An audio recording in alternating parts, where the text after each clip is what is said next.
We're now joined by the former UFC heavyweight champion, Frank Mir. Frank, you got a big fight at UFC versus Cheick Kongo at UFC 107.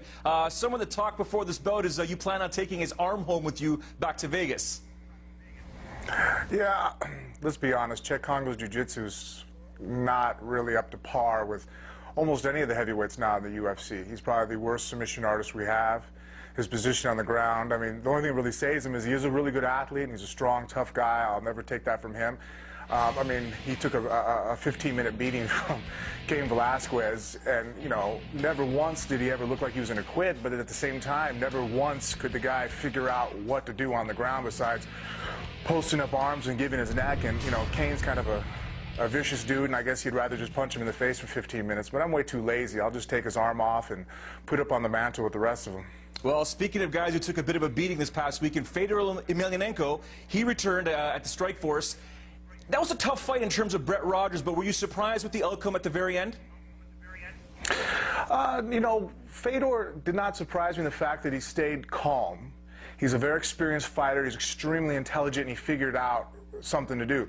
But I'll be honest with you, I bet against Fedor in this fight, and I know that a lot of my friends thought I was nuts. I'm like, guys, you don't realize what it's like to be in the cage with a guy that you're giving up a large amount of weight to. You've seen there when Brett Rogers pushed him against the cage, and you've seen what, you know, what Fedor's face looked like. And Brett Rogers isn't a strong wrestler. He's a very strong striker, and you know, he's pretty well-rounded mixed martial artist.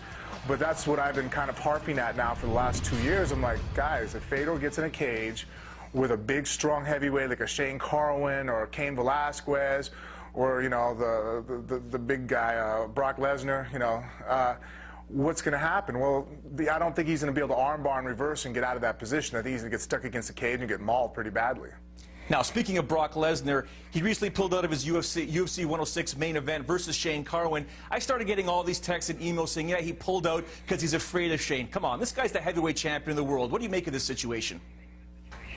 Well, you know, I think that Brock's not a stupid guy, and Shane Carwin is a dangerous fighter.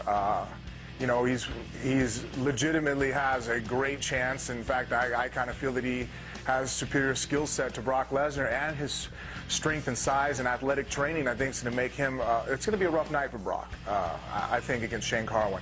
I really think that Brock taking, you know, putting himself, you know, pushing this fight off, if he's not feeling up to 100%, you know, that's a smart thing to do. He's not going to beat Shane if he's less than 100%. I completely agree with your assessment about that fight, breaking it down with Shane Carwin and Brock Lesnar. But this weekend, UFC 105, Randy Couture making his return to the light heavyweight division. He's taking on Brandon Vera. How do you break down this fight? I really think that, you know, the superior footwork and striking is going to be, you know, on Brandon Vera's side. He's a tall, long guy, and, you know, he's just going to look at some of the early Chuck Liddell fights, and that's what I think he's going to go ahead and do. And again, though, it's still Randy Couture, you know. It's hard, but I have to say that, you know, Randy's starting to get a little bit older, and then just eventually, when is it going to catch up to him? Thank you very much, Frank. An incredible fighter and just an amazing analyst. Thank you for your time. No problem. Thanks. We hope you enjoyed this week's